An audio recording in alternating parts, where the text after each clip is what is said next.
Ramiz, in front, right here. Outside. Good afternoon. How are we doing? I'm great, man. Not as good as you, though.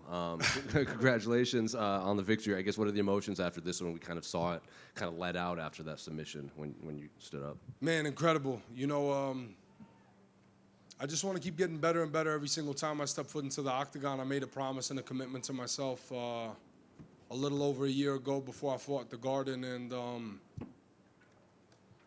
when it's all said and done, I want to solidify myself in the sport. And I pray to God that I have that opportunity to do so. So I cherish every single one of these moments, you know. So I realized that I had to take destiny and fate into my own hands, obviously with the help of God. But yeah, it's something special, man. It's something really special. Thank you for bringing me back down to earth with that question. In terms of the fight itself, is that kind of how you saw it playing out? Because it seemed like he had some success in the first, and then that head kick seemed to be the turning point in the fight. Yeah, I thought I was going to knock him out, to be honest. You know, I've been training with Mike Valley, so I'm starting to box like a Mexican now, right? But I went up top with the head kick, and I'm getting closer with that right hand. You know I landed it in Madison Square Garden when I fought Mickey Gall, but I just want to keep showing diversity every time I fight. You know, I threw a couple of calf kicks. You know, I remember people used to say, oh, this dude just is a grappler. He's just this, he's that. And it's like, yeah, all right, we'll see about that shit. I ain't no grappler. I'm a mixed martial artist, and I'm a very dangerous one, too. We've spoken to enough fighters, and you know when they're underdogs, they either don't pay attention to it or they don't care. You seemed very aware that you were an underdog. So are you someone that pays attention to that, and does it add a chip to your shoulder? I have a chip on my shoulder just like I have a chip in my tooth right now, right? So that ain't never leaving me, you know. But it's just who I am, right? I've been overlooked my whole life, so I don't really care about it, you know. Like I told Joe Rogan, I had to do doggy style on the odds makers tonight, so. They kept disrespecting me, so I had to disrespect them right back. And when we spoke after your win at the Garden, you were very open about what you were dealing with outside of camp. Yeah. So I guess since then, it's almost been a year. So I guess how's life been since that moment? You were kind of very open with us about what you were going through. It's been incredible. You know, I stay in a basement/dungeon where Mike Valley just throws food every so often down the basement there. He's like, here you go, eat. Time to practice. Get out of there. Let's go. So.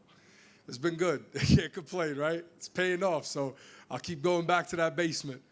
Did you give Joe your hat? Yeah, I gave Joe the hat. He's like, I want to wear it. I'm Albanian from now on, so that's what he told me, you know? He's like, every time you wear that hat, I want one. He kind of like big dogged me out of the hat, and I was like, you got it, man. Don't worry about it. You getting bigger and bigger every time I see you, Joe, so I don't want no problems. Did you tell Austin that you were having nightmares about him? Yeah, dude. That dude was giving me nightmares. You know what I'm saying? Like, this whole camp, I was missing sleep.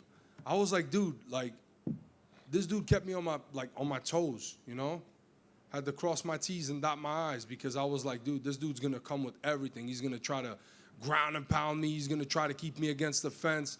He's gonna try to make me tired. But, you know, the only thing that kept replaying in my head is a saying that my dad told me since I was a kid. He's like, you better be ready to blow in the ram's ass and straighten its horns out. So that's exactly, I got the cardio to do that now. Thank you. Ramiz over here. Congrats on the victory. Man, you said your cardio's improved. Did Dewey help you with that? Dewey helped me with that, and Mike Valley definitely helped me with that. You know what I mean? And he was just like, hey, I know you're in Chicago, and I know you like tacos and nachos and all that shit, but you ain't doing none of that. So I couldn't leave the basement. You know what I mean? So. And does it help being with the team with Bilal Muhammad training for another #1 contender fight with such high stakes? How much does that help you in your training? Listen. Anytime you train with a dude that is named Bilal Muhammad, former UFC welterweight champ, that dude shot, I think, 1,000 takedowns in on me this camp. And Mike Valley just kept watching. My team just kept watching. And I'm just like doing 5, 6, 7 rounds. And it'd be a brand new, fresh guy. And then this is what Bilal does. He cheats, right? So it's wrestling practice. He starts throwing flying knees, chips my tooth.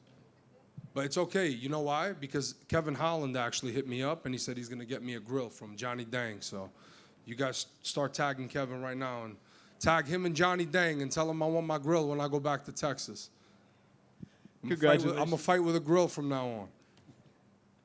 Congrats on the win, man. Obviously, you just mentioned what Bilal can do, help you with physically, but you know, what are maybe some of the best words he's told you ahead of a fight like this? You know, I got to give credit to not just Bilal, not just to Mike Valley, but also my manager, Justin Adams, you know. From the day that Justin picked me up, he said, man, you have so much talent that we haven't even scratched the surface. You better start believing in yourself. The way that I believe in you and the way that I know that you can become a champion, he said, that's what I'm going to extrapolate out of you. And by me putting myself around such incredible humans, right? Whenever I'm in Texas, whenever I go up to Chicago with my coach Mike Valley, the guy had a heart attack. No, seriously, this is the real MVP right now. The guy had a heart attack not even a month ago, and he's over here busting his ass off for me. I had no choice but to win. Like, you know, pardon my French, but I was going to die in that fucking octagon if I had to. So it didn't matter to me. I owed him the victory. So you would say one of these fights obviously means way more than anything, yeah? Oh, 100%. This fight meant a lot more to me, you know, because it takes a village, right? And, you know, I know I joke, and, you know, I'm a pretty outgoing dude, but, you know, I just want the world to know, like, these people, this group of guys that I have around me right now that actually believe in me and push me to these new lengths, and I see their endless sacrifices. You know what I mean? And I see the compromise in their health and how they show up for me every single time, and I'm forever indebted to that man right there. So I really appreciate you, Coach Mike Valley. Seriously, you're the man, brother. I appreciate you. It's awesome to start here, man. I just want one more outside of tonight. Last pay-per-view, UFC 319, you were in the crowd supporting your friend Jeff Neal, and people saw the video that Gilbert Burns posted where your reaction sparked, you know.